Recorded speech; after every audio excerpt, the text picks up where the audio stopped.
Rahat öyrənəcəksiniz, buna nəzarət edəsən. Bula geriyə öyrənin. Deməli uşaqlar, bir dənə Səfəvinin... Yarısı tükür, yarısı tükmür, mənim biraz vurur. Hadi, nə tər tükür. Səfəvinin, belə deyək də, örgəndik vəziyyətini. Gəlin bir dənə 1730-cu ildə özümüzü təsəvvür edək. Səfəvinin vəziyyətinə baxaq, 1730-da. Xəzəryanlı bölgələr Rusiya tərəfindən işğal edilib. Düzdür və nəzərə alın ki, mühüm ərazilərdir Xəzəryanlı bölgələr. Sonra Azərbaycan qərb torpaqları və Cənubi Azərbaycan hamısı Osmanlı tərəfindən işğal edilib. Düzdür?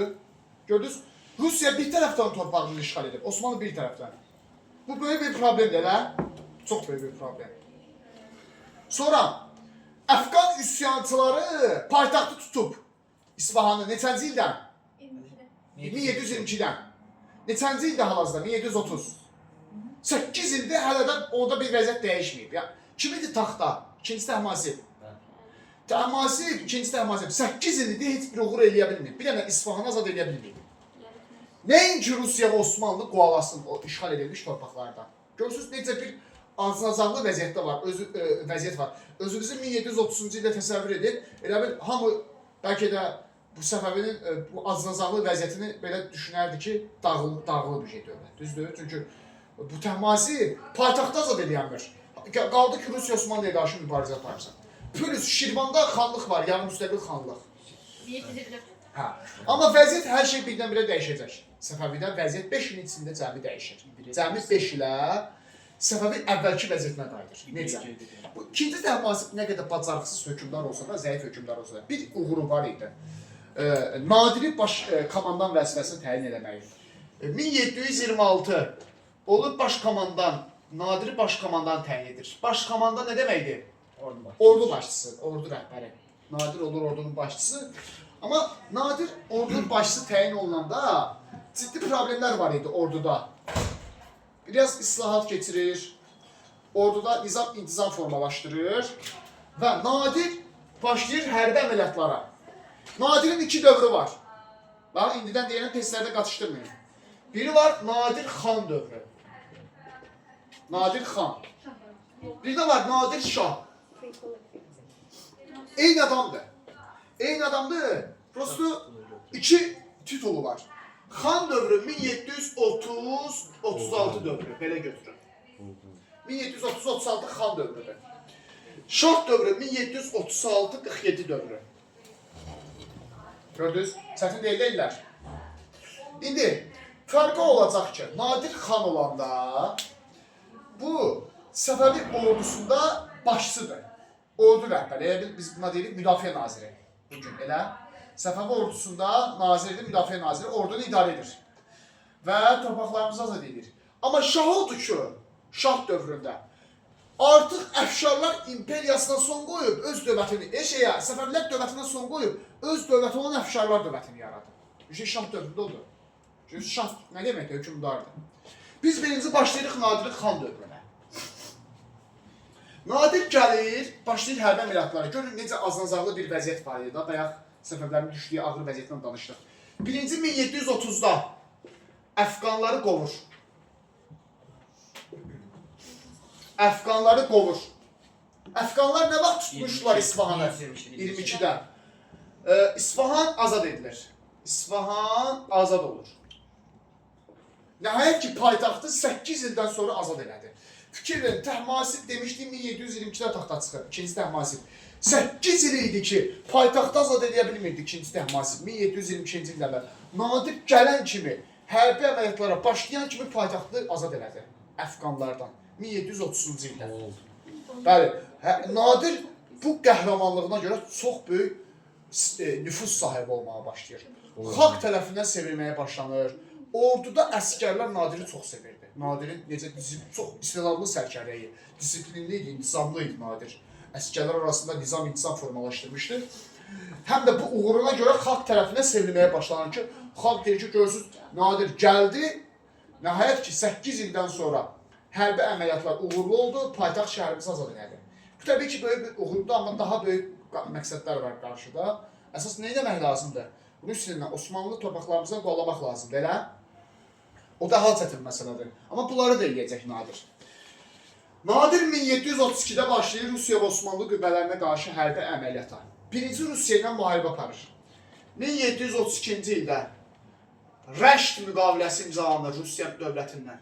Bu müqavilələrin illərini mütləq bilməlisiniz. Rəşt müqaviləsi. Səfəvilərlə, yəni Nadirlə, Nadir Səfəvi şeydə, sərkərdəsidir. Rusiya arasında, belə yadda saxlayarsınız, Rəştdə R var, Rusiyada R var. Rəşt Rusiya ilə bağlanır 1732-də. Amma bu Səfəvilərin xeyrinədir. Səfəvi qalib kimi imzalayır bu müqavilə. Nadir Rus qüvvələrini məğlub edir. O Xəzəryanı bölgələri Rusların nəzarətində idi axı, elə? Rusları məğlub edir və yazılıb ki, ərazilərin Kür çayından cənubdakı ərazilərin bir hissəsini azad edir Nadir. Tam qovmur Rusları, tam qovmur. Yəni bir döyüşü tam qovlamaq mümkün deyil, nə olar?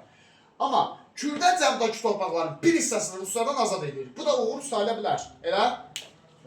Və yazılıb ki, Kür çayı sərhəd olur. Kür çayı sərhəd olur. Ruslarla Səfəvilər arasında 1732-ci ildə Rəşt müqaviləsində. Görürsünüz, Nadiri biz necə uğurlu adlandırırıq. Gələn kimi Əfqanları bağladı 1730-da. Ruslarla əlverişli sülh müqaviləsi bağladı mı? Rəştdə 1732-də. Və davam edir bu proses. Amma birdən belə bir məsələ çıxır ortaya. Nadirin kim idi bu dövrdə hökmdar Səfəvi dövlətində? İkinci Təhmasib. Elə? Neçənci illəri idi hakimiyyət dövrü? 22-32. Hökmdar ikinci Təhmasib. Nadir qısqanır. Faktiki olaraq Nadir sərkərdədir, baş komandandır. Bu hökmdardır. Nadir'in vəzifəni bu gətirir. Amma Nadir başlayır uğurlar qazanmağa. Ölkədə qayda qanun yaradır. Əfqanları qovalayır, Rəşt müqaviləsini imzalayır, uğurlu bir müqaviləni imzalamaq üzrədir. Danışıqlar gedir Ruslarla. Buna görə ikinci Təhmasib qısqanır öz sərkərdəsini ki, Nadir kimdir ki, onu vəzifəyə mən gətirmişəm. Əgər Nadir uğur qazanırsa, mən də qazanaram. Ordunun bir hissəsini başına yığan hökmdar ikinci Təhmasib gedir öz başına Osmanlı ilə müharibə aparmağa. Kim? İkinci Təhmasib. Və uduzur Osmanlıya. Məcburiyyətdə Rəşd müqaviləsini bağlayır. Kirmanşah. 1732-də bir dənə müqavilə var, Kirmanşah müqaviləsi bağlanır. Bu isə Səfəvi və Osmanlı arasında.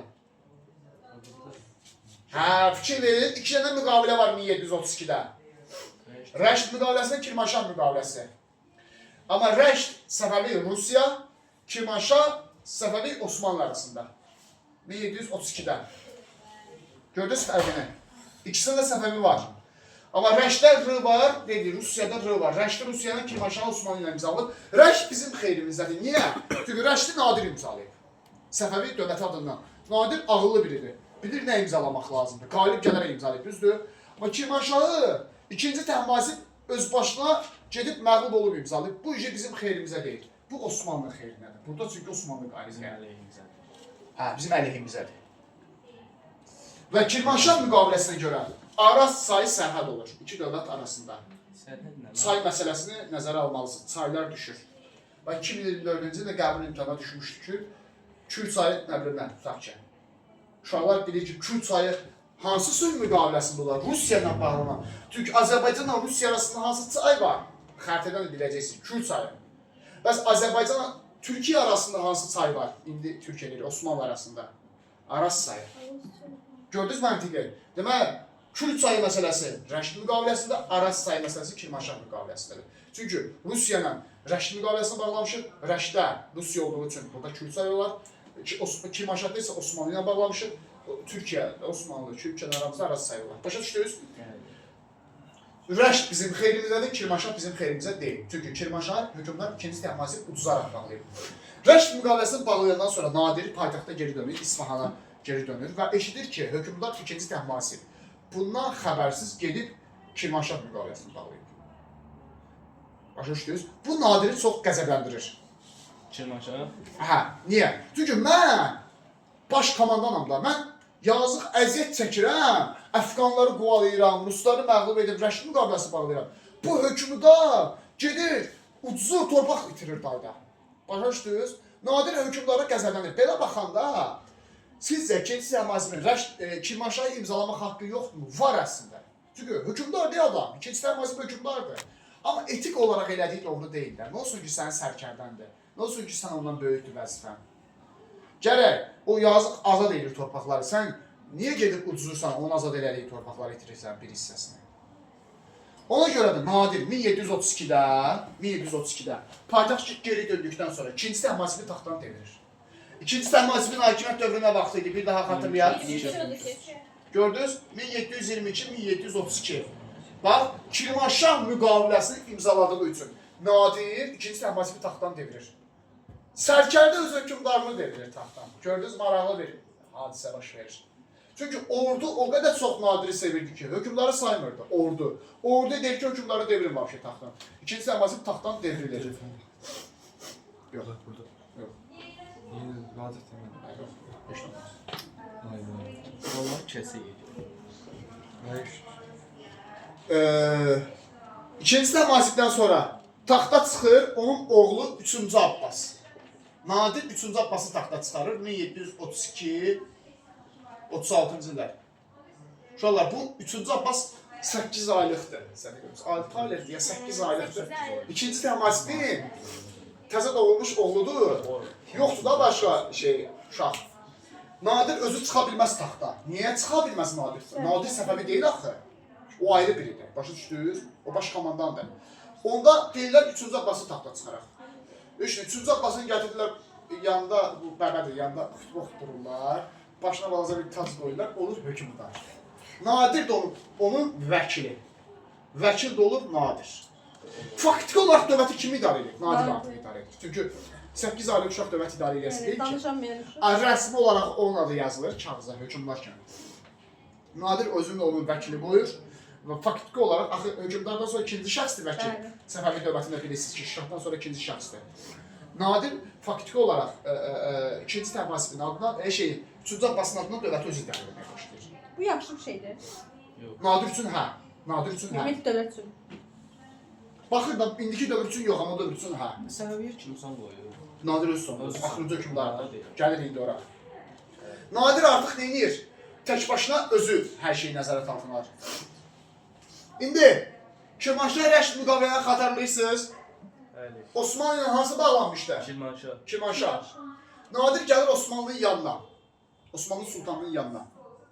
Mahmud var, o dövrdə Osmanlı hökmdarıdır.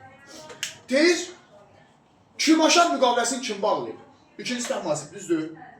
İkinci Təhmasib taxta yoxdur artıq. Hakimiyyəti 3-cü Abbasdır, mən onun vəkili. 3-cü Abbas bu müqaviləni tanımır şərtlərini. Mən də onun adına sənə bir bildirim. Hə, düz tanımır. Yəni, yox, indi rəsmi şəkildə gedir, başa düşdün? Çünki 3-cü Abbas. Hakimiyyətdə kim 3-cü Abbas, o da bunu tanımır. Biz Kirmanşah müqaviləsinin şərtini pozuruq. Gördünüz, Nadir niyə ikinci Təhmasibi taxtdan devirmişdi? Çünki Kirmanşah müqaviləsinin şərtini poza bilsin deyə. Başa düşdün? Poza bilir sonra. Pozur, Osmanlı ilə təzədən müharibəyə başlayır. 1733-cü ildə Bağdad döyüşü olur. Bir dənə də Nadir udur Osmanlı Bağdadda. Bir dənə də Bağdad sülhü olur. 1733-cü ildə. Osmanlı ilə Səfəvi arasında bu dəfə Səfəvinin xeyrinə. Nadir Osmanlı məğlub edir. Gördünüz? O Kirmanşah kimin xeyrinə idi? Osmanlı'nın. Çünki bunu Nadir bağlamamışdı, eləmi? Şey bağlamışdı, ikinci Təhmasib bağlamışdı, axmaq. Amma Bağdadı Nadir özü bağlayır, Osmanlı ilə Səfəvinin xeyrinə bağlayır. Çünki Bağdad döyüşündə Səfəvi qalib gəlmişdi Osmanlı qüvvələrinə. Başa düşdünüz? Və şərti nədir Bağdad sülhünün? Çox maraqlı şərti var. Yazılıb ki, dinləyin də uşaqlar buranı, hamı yazışır. Yığışdırın telefonu, hamı yığışdırın. Mən kəsəyim. Ay, mən şeytini yuvarı. Xeyir olsun. Deyəsən bilirlər. Ha, nə gözəl. Uşaqlar, Vətən əskər lazımdır. uşaqlar.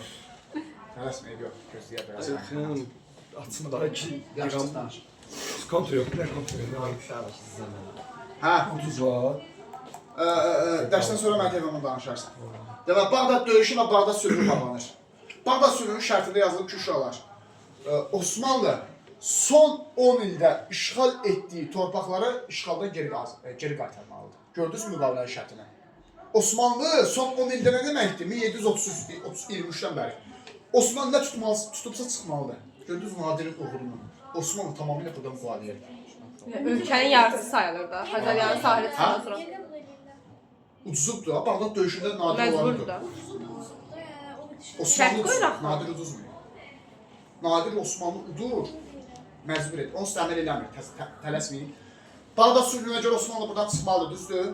Amma bir müddət sonra Osmanlı sultanı bu müqavilənin şərtini tanımır. Bir bəhanə gətirir. Və Osmanlı çıxmır. Osmanlı çıxmır. 1735-də Osmanlı çıxmır Azərbaycana. Nadir deyil çıxmırsınız, onda mən sizi zorla çıxarıram. 3 kilsə döyüşü olur, bir dənə döyüş olur. 3 kilsə döyüşü yenə Nadirlə, yəni Səfəvilərlə Osmanlı arasında yenə səbəbi qalib gəlir Yox, dostum. Osmanlıya. Səbəbi Osmanlıya qalib gəlir. Yazılıb ki, 3 kilsə döyüşün nəticəsində Osmanlı tamamilə Azərbaycan torpaqlarından çıxır. Bu dəfə Nadir onları zorla çıxarır. Məğlub edir, Osmanlı qüvvələrini mühasirəyə alır. Hamısını buradan qovalayır Osmanlı qoşunlarını. Gördünüz maraqlı cəhəti. Bax, bu düşür ha testlərdə. Bu xırdalıqdır. Bağdad sülhünə görə Osmanlı son 10 ildə tutduğu Azərbaycan torpaqlarını tərk eləməli idi. Amma tərk eləmir. 1735-də tərk eləmədiklərini görə Nadir onları bir də məğlub edir, bu dəfə zorla Osmanlı qüvvələrinin hamısını Azərbaycandan qovur. Gördünüz, Nadir 5 ilə Osmanlı buradan qovaladı. Bu çox böyük oldu, düzdür? Amma Rusiya qalıb axı. Rusiya qalıb hələ Xəzəryanı bölgələrdə. Çünki Rəşd müqaviləsində Rusiya buradan tam çıxmamışdı. Elə? 2-3 ayın cənubdakı yerlərdən çıxmışdı. Rusiya qalıbdı. İndi Rusiyanı çıxarmaq lazımdır. 1735-də Gəncə sülhü bağlanır, uşaqlar. Gəncə sülhü yenə Rusiya və Səfəvi arasında imzalanır. Rusiya da Xəzəryanı bölgələrdən tamamilə çıxır. 1735 Gəncə sülhünə. Rusiya özü çıxır. Fikir verin, döyüşsüz çıxır Rusiya. Osmanlı döyüşlə çıxdı, 3 kilsə döyüşündən. Bu sülh. Rusiya özü sülhlə çıxır. Bilir ki, Nadir onsuz da bunları qovalayacaq. 1735-də Nadir Səfəvilərin gücünü tamamilə bərp edir. Azərbaycanın ərazi bütövlüyünü tamamilə bərp edir. Cəmi 5 ilə. Nə vaxt başlamışdı bu hərb əməliyyatlara? 30-da. Fikir verin, Əfqanları qovaladı 1730-da İsfahandan. 3 kilsə döyüşündən Osmanlı buradan qovaladı 1735-də. Gəncə sülhündən Rusiya buradan qovaladı 1735-də. Və tamamilə Səfəvi dövlətinin ərazi bütövlüyünü bərp edir. Cəmi 5 ilə. Əvvəlki vəziyyətini bərp edir Nadir. Bu olur Azərbaycan torpaqlarının azad edilməsi. Nadirin burada çox böyük müstəsna rolu var. Əgər həqiqətən də Nadirin rolu olmasaydı, Nadir olmasaydı, yəqin ki, torpaqlarımız böyük bir hissəsi, o da buradan Osmanlı, yəni Türkiyənin bir hissəsi də Rusiya işğal altında qalasıydı. Başa düşdünüz? Yəni, bu təbii ki, Nadirin çox böyük uğuruydu. Və Nadir nəzərə alın ki, nüfuzu çox artır. Azərbaycan xalqı arasında, orduda, nə bilim, vəzir olsun Səfəvi dövlətində, tutaq ki, ağsaqqallar deyirlər ona, Ali Məclis deyirlər. Hamısı Nadiri çox sevməyə başlayır, qəhrəman kimi görməyə başlayır. Başa düşdünüz? Nadiri ki, Nadir öz işini ən yüksək səviyyədə həyata keçirdi. Nadir xan dövründən danışdıq, uşaqlar. Nadir xan nə oldu? Nadir xan deyəndə oldu ki, Səfəvi ordusunda baş komandandır, amma hökmdar deyil, baş komandandır, torpaqlarımızı azad edir. İndi biri də var, Nadir Şah Əfşar imperiyası dövrü. 1736-1747. Bu da o biri paragrafdır. Belə bir hadisə var. 1736. Muğan qurultayı Qarabağda Muğan qurultayı baş tutur.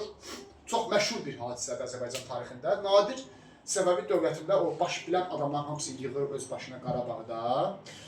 1736 Muğan qurultayı. Deyir, baxın, mən olmasaydım Səfəvi dağılırdı. Haqlıdır da. Çünki 1730-da Səfəvi parçalanmış bir vəziyyətdə az qala. Mən gəldim, Səfəvinin ərazi bütövlüyünü bərpa elədim. Düzdür, düşmənlərimizin hamısını buradan qovaladım. Rusları Xəzəryanı bölgələrdən qovaladım. Osmanlı Cənubi Azərbaycandan qovaladım. Şirvandakı üsyanı yatırdım. Əfqanları İsfahandan qovaladım. Bura dinləyin də. Hə, indi Nadir Muğan qurultayında hamının qarşısında çıxış edir, Ali Məclisin qarşısında. Deyir ki, mən bunu elədim vətən üçün. Amma Səfəvi şahları artıq dövləti idarə edə bilmir. Artıq Səfəvi hökmdarı var, işə yaramır. İkinci Təhmasib mən gələnə qədər heç nə edə bilməmişdi. Nə də 3-cü Abbas məsələləri. Mən onun vəkili idim deyə mən. Hə. Bəhanədir də, Nadir nə deyir. Və Nadir deyir ki, gəlin onda mənim kimi bir güclü adama ehtiyac var. Yəni belə deyək, mənim kimi bir dəmir yumruğa ehtiyac var. Ki, lazım gəndə bu dövlətin zor gücünə, bu dövlətin ərazi bütövlüyünün zor gücünə qoruya bilsin. Başa düşdük? Yəni, faktiki Nadir nə istəyir? Artıq özü hakimiyyətə gəlmək istəyir. Burada bəzi tayfalar var. Səfəvi dövlətində o ağsaqqallar deyirik. Bəzi tayfalar var. Adlarını əzbərləyəcəyiz 4 dənə. 32-lər. Zamanşir tayfası. Ziyadoğlu nəsli, Gəncədəki nəsildir. Bir də Kəbirli tayfası, Qarabağdakı. 3 dənə 32-lər, Cavanşir Kəbirli tayfası, bir də Gəncənin məşhur nəsli olan Ziyadoğlu nəsli var o dövrdə, varlı bir nəsli idi.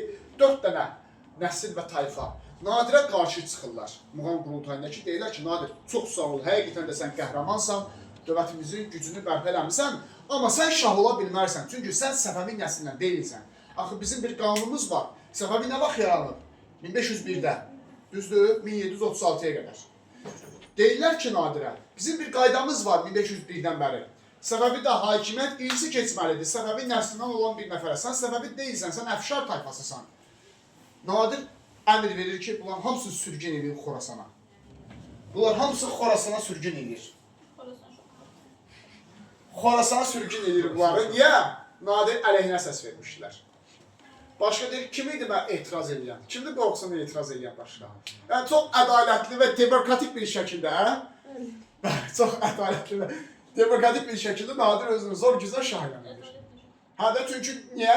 Etiraz edənin hamısını göndərdi, əvəzində artıq qalanlar razı qaldı. Zoru seviyorum. Her şey zorla. Amma həmin o zor gücünə, silah gücündən Azərbaycan ərazi bütövlüyünü gücləndirmişdi də. Və Nadir nə edir? Səfəvlərə son qoyur. Muğam qurultayında 1736-cı ildə Səfəvlər dövləti süqut olur. Deməli, axırıncı Səfəvi hökmdarı kim oldu? 3-cü Abbas. Çünki 1732-36 dedik bayaq ki, Nadir o taxta çıxartılmışdı. 4 yaşı var idi 3-cü Abbasın. Görün də insan taleyini. 8 aylıq olanda hakimiyyətə gəlib, 4 yaşı olanda taxtdan devrilir. 4 ilə hər şey yaşayır. Ölməyib, tamam. Yox, mən bildiyimə görə sadəcə taxtdan devrilir.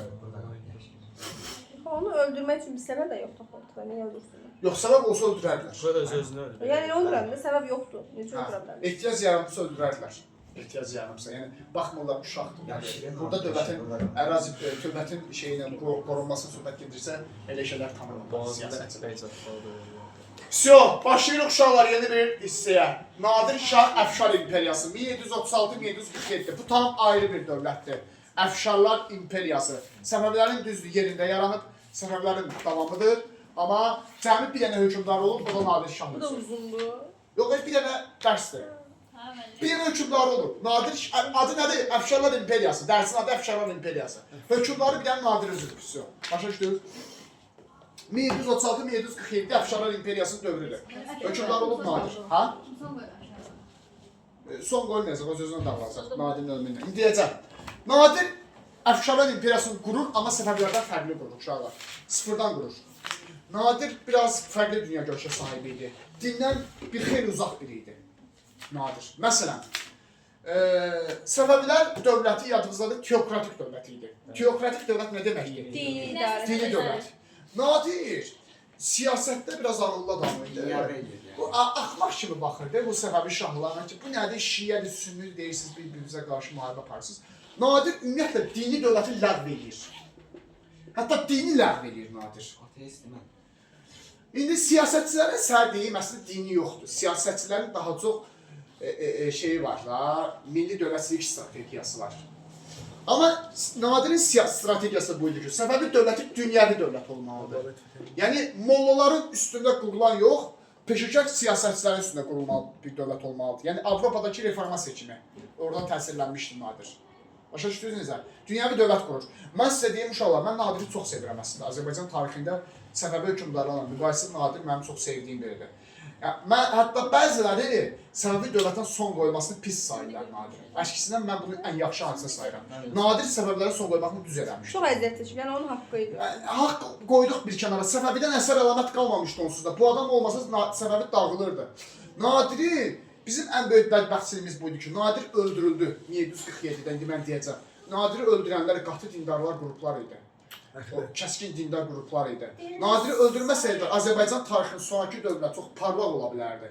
Çünki Azərbaycan bir Avropa ölkəsi ola bilərdi həqiqətən. Nadir ölməsəydi. Çünki Nadirin o dövlətçilik strategiyası çox mükəmməl idi. Əsl bir qərb modelində Azərbaycanda bir dövlətçilik, şərqdə bir dövlətçilik yaratmaq istəyirdi, amma səhvləri də var idi təbii ki. İndi o səhvlərini deyəcəyik. Dünyada dövləti ləğv edir. Səbəbdə yadımıza gəlir Sədr-Əzəm vəzifəsi var idi. Nə idi Sədr-Əzəm? Dini rəhbər, mollaların başçısında onu da ləğv edir, ümumiyyətlə. O dini dövləti ləğv edirsə, dini rəhbəri də ləğv edəcək. Əlavə olaraq baş vəzir vəzifəsini də ləğv edir. Bunu da heç neyində ürək istədik deyərlər. Çünki Nadir mütləqiyyət tərəfdarı, diktatura, sərt idarə etmənin tərəfdarıdır. Və nə lazımdırsa mən eləyərəm dövlətdə, etibar eləmir dəyişimə. Sonra, yeni imperiyanın mərkəzi Məşəd şəhəri olur, uşaqlar. Əfşavar imperiyasının mərkəzi hansı şəhərdə? Məşəd şəhəri. Topluda sizdən xəritədə bunun yerini istəyəcək. Paytaxtda Məşəddir. Paytaxtda Məşəd Əfşavar imperiyası. O da İsfanın yerində olmayacaq. O tərəfdə bilməz. Onu da tapacaqsınız.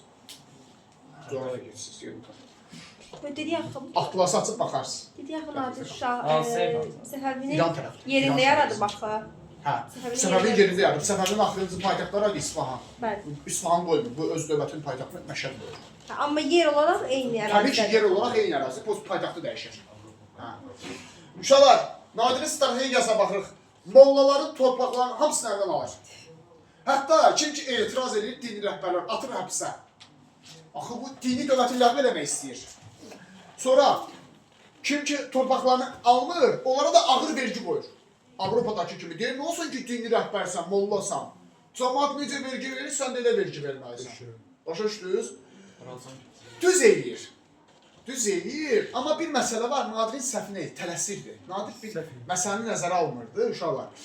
Bax, Azərbaycanda dini dövlət həmişə güclü olub. 300 ilə yaxındır Səfəvilər dövründən bəri.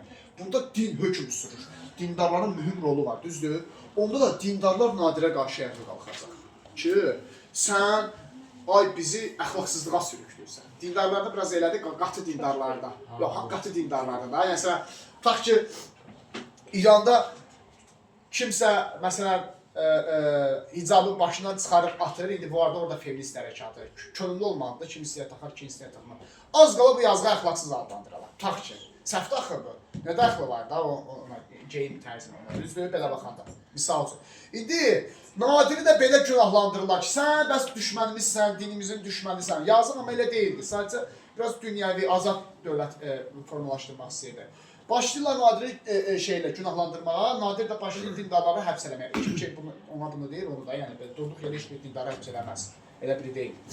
Prosto dindarlar güclüydülər, yəni düşündüyünüz qədər zəif deyildilər. Rolları güclüydü. Səfəvi dövlətində mühüm vəzifələr tutmuşlar zamanında. Hə, ikinci səhv nə idi Nadirdə uşaqlar? Nadir, deməli, kəndləri çağırır orduya. Kəndlər gedir orduya Nadirin dövründə, bu da kəndlərin narazılığına səbəb olur. Niyə? Nadirin ən böyük səhv oldu ki, Nadir özünü dünya fatihi sayırdı. Makedoniya Askəndərən adam özünü Teymurla mübahisə edirdi. Amma bilsən, bu doğru deyildi. Çünki insanlar müharibədən bezmişdi, insanlar müharibədən yorulmuşdu. Səbəbi də onsuz da çoxlu müharibə aparırdı. İnsanlar düşünürdülər ki, Nadir gələcək sabitlik yaradacaq. Nadir gəlir, başlayır işğallara. Məsələn, Hindistan işğalına başlayır. Bilirsiniz ki, Hindistanı işğal eləmək çətin bir işdir. Çünki böyükdür, ordu lazımdır, pul lazımdır. Nadir kəndləri zorla orduya çağırır. Məcbur orduya çağırır. Bu da kəndləri narazı salır da. Çünki kəndli torpaq əkib becərməyə öyrəşir, mal qara ilə məşğul olmağa öyrəşir. Bu nə gəzir orduda? Çünki kəndlərin narazılığı başlayır. Plus vergini artırır. Nadir. Niyə artırır vergini? Çünki orduya ehtiyacı var, silaha ehtiyacı var. Müharibə aparır Hindistanda. Yenə kəndlər narazı qalır Nadirdən. Ki biz səni gətirdik, dəstək verdik, taxta çıxartdıq, sən indi gəlib bizi məcbur orduya aparırsan. Bizim üzərimizdə vergilər artırırsan. Bax, bütün bu xüsusiyyətlər Nadirə qarşı narazılıq formalaşdırır. Nadirə qarşı etirazlar başlayır. Bayaq Nadir xalq qəhrəmanı kimi görürdülər. İndi isə xain kimi görməyə başlayır hamı Nadiri. Dindarlar bir tərəfdən, kəndlər bir tərəfdən. Başa düşdünüz? Ümumiyyətlə, siyasətdə uşaqlar belədir də. Yəni, kütlə dediyimiz, o sıradıq xalq dediyimiz kütlə. Onlar şuurla hərəkət eləmir, emosiyanla hərəkət edir. Bugün sən onlara çörək qazandırdın, sən qəhrəmansan. 2 gün sonra yadlarından çıxacaq. Sabah onlara bir dənə zərərin gəlsin, olacaqsan ən pis insan onların gözü. Ən belə şey insan, ən əclaf insan. Kütlə belədir hər zaman. Yəni, sən 10 dənə uğurla yox, bir dənə uğursuzluqla baxır hər zaman. Və Nadir başlayır Hindistana yürüyüş eləməyə. 1737-ci il şimal-qərbi Hindistanın işğalı. 1731-də başlayır, 1741-ə qədər davam edir. Nadir Hindistana işğala başlayır, amma işğal edir şimal-qərbi hissəsini. Demək olar mı ki, Makedoniyalı İskəndərə oxşar cəhətdir? Şimal-qərbi Hindistanı işğal etmək. Gedir Hindistanı işğal eləməyə, amma Hindistan işğalına gedəndə burada ona qarşı üsyan baş verir. Yenə Çar Balakən üsyanı baş verir. Fikrin, həmişə üsyanlar birinci Çar Balakəndən başlayır. Çar Balakəndə 1738-də üsyan baş verir. Nadir Hindistanda olanda fikir verin. Nadir Hindistanda olan kəndlərin üsyanı baş verir. Saat neçədir? 15 dəqiqə var idi. Nadir Hindistanda olanda Çar Balakəndə üsyan baş verir. Uşaqlar, kəndlərin böyük üsyanı baş verir. Nadir üsyanı yatırmaqda çətinlik çəkir. Özü Hindistandadır çünki ona görə. Qardaşı buradaydı, İbrahim xan. Qardaşı yatırmağa gedir üsyanı. Amma üsyançılar qardaşını öldürürlər. İbrahimi, Nadirin. Yəni üsyan böyük üsyan idi da. Deməli, İbrahim öldürülür üsyançılar tərəfindən. Nadir də Hindistan yürüyüşünü yarımçı saldı 41-də. Ona görə bütün Hindistanı işğal eləmədi. Sadəcə şimal-qərbini işğal elədi. Hindistanın şimal-qərbini işğal edib yarımçıq geri qayıdı 41-də. Cənubi-Balkan üsyanı çox qəddar bir şəkildə yatırır. Üsyanı qana boğulur da, belə deyək. Cənubi-Balkan üsyanı. Qardaşı ölür. Pürüs gələndə ölkədə daxili çəkişmələr başlayır. Nadirə yanlışlıqla məlumat verirlər ki, bəs oğlum Məhəmməd xan sənə xainlik edib. Nadir gedir oğlunu edam edir, Məhəmmədi. Öz oğlunu. Amma yanlış məlumat veribmişlər, oğlu xain deyilmiş. Bu sonradan ona çatır, ona məlum olur. Bu Nadirin psixologiyasına biraz da mənfi təsir göstərir. Öz oğluna elədikləri. Yanlışlıqla öz oğlunu edam edib. Yəni, bu qardaşı üsyançılar öldürüb. Nadir biraz 1740-dakı siyasəti dəyişir, çox qəddarlaşır Nadir. Sanki Nadir hamıdan acıq çıxmaq istəyir, ona qarşı olan bütün qüvvələrdən. Nadirin də səhvi var idi də əslində. Niyə? Çünki dövləti yaradan kimi gedir Hindistanın işğalına. Cəmaat bu yükü götürə bilmir. Cəmaat vergi yükü altında əzilibdir, müharibələrdən bezibdirsən, gezib Hindistanı işğal eləməyə. Bu Nadirin səhvi idi. Sonra vergini artırırdı, kəndləri məcbur orduya çağırır. Kəndli ordu nə gəzir, bura geçsin, yazıq, torpağınla məşğul olsun. Başa düşdünüz? Belə bir Nadirin səhvləri biraz da bu ailə daxili məsələlər Nadirə çox mənfi təsir göstərir və Nadir çox qəddar şəkildə üsyanlar yatırmağa çalışır, qəzəbindən vergiləri biraz da artırır. Bütün bu xüsusiyyətlər yığılıb üst-üstə etirazların artmasına səbəb olur. Sam Mirzə üsyanları başlayır. Məşhur Sam Mirzə üsyanları. Birinci Sam Mirzə üsyanı var. 1743-də. Deyəcəm bu Sam Mirzə kimdir. İkinci Sam Mirzə üsyanı var. Yatıbsan Ayhan. 1743-də. Uşaqlar, birinci, ikinci Sam Mirzə üsyanı var 1743-də. Bir də üçüncü Sam Mirzə üsyanı var. 1747-dən Nadirə qarşı olan üsyandır. Cənubi-Balkan üsyanından sonra da bu üsyanlar, ayrı üsyanlardır. Sam Mirzələr kimdir? Kitabda buna belə yazılır. Yalancı şəhzadələr. Bu Sam Mirzələr ortaya çıxırlar birdən-birə. Cəmaatın içində fikir yaymağa başlayırlar ki, güya biz Səfəvi hökmdarı yox idi, ikinci Təhmasib. Onun hansısa bir şəhərdən qeyri-qanuni uşaqlarıyıq. Başa düşdünüz? Qeyri-qanuni uşağıyıq. Biz gəlmişik, Səfəviləri bərpa edəyik. Bunlar özlərini Səfəvi şahları sayırlar. Yalancı şəhzadələr deyirlər. Və Səfəvini bərpa eləmək istəyirlər. Nadirə qarşı üsyana başlayırlar. Cəmaat da bunlara üsyan verir. Üsyanlara dəstək verir. Əsas cəmaat bilir, bunlar Təhmasimin oğlu deyil. Səfəvi şahı deyil. Prosta o belə bezmişlər ki, Nadirə qarşı kim idisə onlara dəstək verirdilər. İndi uşaqlar, Birinci San Mirzə, ikinci San Mirzə üsyanı hər ikisi olub Şirvanda. Hər ikisi 1743-də. Görürsünüz də? Üçüncü San Mirzə üsyanının fərqi odur ki, bu olub Təbrizdə. Təbriz Cənubi Azərbaycanda da. Gördünüz fərqləri. Deməli, 3 dənə San Mirzə üsyanı var, üçü də Nadirə qarşı. Üçü də səbəbləri bərpa eləmək istəyirdi. Nadir öldürmək istəyirdi. Amma birinci, ikinci San Mirzə üsyanı Şirvandadır, üçüncü San Mirzə üsyanı Təbrizdədir. Nadir üçündə yatır. Üçündə yatıracaq. Amma belə bir halda bir yəndə Şəkidə üsyan baş verir. Fikrimin hər bir tərəfdə üsyan qaldır. Deməli, buranı dinləyin. 1743 Şəki üsyanı. İlk müstəqil xanlıq. Hə, ilk müstəqil xanlıq olacaq. Hacı Çələbi xan üsyanın rəhbəridir. Hacı Çələbi xan Şəkinin çox salib seçilən hakimlərindəndir, ağsaqqallarındandır. Şəkillər çox sevirdi Hacı Çələbi xanı. Şəkidə Nadirin nümayəndəsi var idi. O qədər çox öz başınalıq edirdi ki, həmin nümayəndə. Nadir həmin nümayəndə o qədər çox öz başınalıq edir ki, cəmaət Hacı Çələbiyə dəstəyi olur, üsyan qaldırırlar. Hacı Çələbi özünü Şəki xan elan edir 1743-də və Nadirə deyir ki, vəbşə mən səndən ayrıldım. Özü müstəqil xan. Nadirin də başı qarışıb San Mirzə üsyanlarını yatırmağa. Fikir verin, birinci, ikinci San Mirzə üsyanına vaxtı 43. Şəki üsyanına vaxtı, o da 43. Elə? Nadir San Mirzə üsyanlarını yatırmağa başı qarışmışdı, Şirvan üsyanına, Şirvandakı San Mirzə üsyanlarını. Hacı Çələbi xana məktub yazır. Şirvan üsyanı dayandır. Onsuz da gəlib o üsyanı yatıracam. Yaxşı budur ki, özü xoşluqla dayandır. Şəki üsyanı yatırdı. Şirvan üsyanı başı qarışıbdır. Yazır ki, Şirvan üsyanı yatıranda. Özü dayandır xoşluqla Şəki üsyanı. Yoxsa gəlib mən yatıracam.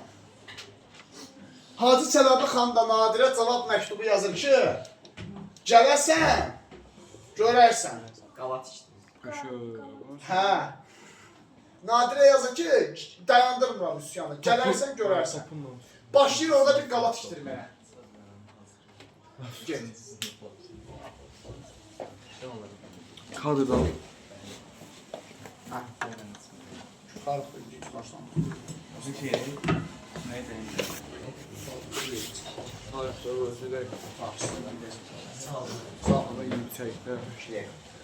Bu özü bir qalat işdirir Nadir. Gələrsən, Nadir nədir? Hacı Çələbi xan. Gələrsən, görərsən qalasını. Çox güclü bir qaladır. Şəkil ətrafını əhatə edir. Şəkildə qaladır. Güclü bir istehkam. Əslində var idi o qala, onu bərpa eləndirir. Gələrsən, görərsən qoyur adını. Nadirə biraz məzələnmək üçün Nadirlə. Nadir də Şirvan üsyanını yatırır. Elə ara sakitləşir, gedir Şəki üsyanını yatırmağa 1744-də gedir ora çatır. Nadir görür ki, yox, bu qalaya girmək olur. Hacı Çələbi xan çox ağıllı adam idi. Nadirin Şirvanda olmasını fürsət bildi. Qəşəng o qala qapılarını tikdirdi, divarların qəşəng istehkamlar tikdirdi. İçəridə ərzaq falan hər şey yoxdur. Başa düşdünüz? Hə, Nadir nə qədər edirsə gedir Şəki qalasını tuta bilir. Həmin qala qalır. Hə, qalır indi Şəkidə, hə, biraz dağılmaya vəziyyətdə qalır. Gedək. Hə, nə qədər edirsə Nadir 1745-ci il girir, bir ildən çox vaxtdır ki, Nadir qalanı mühasirəyə alır, heç cür qalanı tuta bilmir. Hacı Çələbi xan dediyini elədi, dedi, gələrsən görərsən, Nadir getdi, gördü, girə bilmir qalaya. Axırda Nadir yazır ki, yaxşı sən deyən olsun. Bunlar müqavilə bağlayırlar, 1746-da sülh bağlanır. Nadir Hacı Çələbini Şəki xanı kimi tanıyır. Yəni sən ayrıldı. Hə, başa düşdünüz? Hacı Çələbi də Nadiri ümumi imperatorun Əfşarlar imperiyasının rəhbəri kimi tanıyır, asılılığı qəbul edir. Hacı Çələbi də Nadirdən. Başa düşdünüz? Amma Şəki xanlığını ləğv edə bilmir Nadir. Çünki tuta bilmədi Şəkini. Və Azərbaycanda yaranmış ilk müstəqil xanlıq hansı oldu? Şəki xanlığı. Bəs ilk yaranmış yarım müstəqil xanlıq hansı oldu? Osmanlı. Gördünüz fərqi necə oldu? Şirvan 1724-də yaranmış ilk yarım müstəqil xanlığı idi. Kesin dərsimizdə İstanbul sülhünün. Amma o müstəqil deyil, yarım müstəqildir. Bu Azərbaycanda yaranmış ilk xanlıqdır. 1743 müstəqil xanlıq olan Şəki xanlığı yaranır. Bundan sonra 1747-də Nadir öldürülür. Sürgəsindən öldürülür. Nadir ölür, Əfşarlar imperiyası dağılır. Tamamilə dağılır. İmperiyanı davam elətdirmək olmuş. Hərə bir tərəfdə üsyan qaldırmışdı. Hamı Nadirdən narazı idi. Bir o qalmışdı ki, Nadir öldürülsün. Nadir öldürülən kimi imperiya dağılır. 1747-də Nadirin öldürülməsindən sonra Azərbaycanda feodal dağınıqlığı dövrü başlayır. Nadir Şahın ölümünə Əfşarlar imperiyası dağılır. Belə yaratdıq əfşarları, həm də dağıtdıq. Əfşarlar imperiyası dağılır, feodal dağınıqlığı başlayır. Nə deməkdir feodal dağınıqlığı uşaqlar? Vahid dövlətin olmaması. Ay sol. Yəni xırda-xırda xanlıqlar yaranır Azərbaycanda. Bakı xanlığı yaranır, nə bilim Quba xanlığı yaranır. Düzdür, Nadirin dövrü pisdir. Haqqını danışaq. Vergiləri artırırdı, insanları qəddar şəkildə həbs elətdirirdi, öldürürdü elə. Amma Nadirdən sonrası lap pisdir. Çünki xanlıqlar ümumiyyətlə dövlətin olmamasıdır. Başa düşdünüz, Azərbaycanda feodal dağınıqlığı dövrü başlayır 1747-dən sonra. Xırda-xırda xanlıqlar başlayır. Xanlıqlar da ki, bizim ən belə biabırçı tariximizdir. Xanlıqlar dövrü. Hə, ilk yaranan şəkil oldu. Nadir olandan sonra 47-dən sonra digər xanlıqlar da yaranır. 20-dən çox var idi. Hamısını keçəcəyik biz onu. Çoxunu keçəcəyik. Azərbaycan tarixində var idi. 10 dənə falan keçəcəyik xanlıq. Balaca da. Savatat olan deyil. Sonra da xanlıqlardan sonra Rusiya bizi işğal edəcək, düşəcəyik Rus işğalı altına. Всё. Dərsi başa düşdünüz? Bəli. Biraz böyükdür. Fikir verdinizsə. Yorucu biraz. Biraz şübhəli. Amma maraqlı dərsdir, həqiqətən çox maraqlı dərsdir. Qəbul imtahanına bu mövzudan %100 bir sual düşəcək. Yəni həmişə düşür. Ən çox nədən sual düşür burada? Sülh müqavilələri, tutaq ki, Rəşd müqaviləsi, Kirmanşah müqaviləsi, ili, kimlər arasındadır, şərti və ya Əfşarlar imperiyasından düşür ki, tutaq ki, birinci, ikinci Samizə üsyanın ili, yenə dediyim kimi burada daha çox xronologiya düşür. Biraz da düşə bilər Nadirin islahatlarından. O da testlərə Situasiya kimi düşə bilər. Hə, ikinci qrupa situasiya kimi düşə bilər. Ay, onu yaxşı öyrənin. Ümumiyyətlə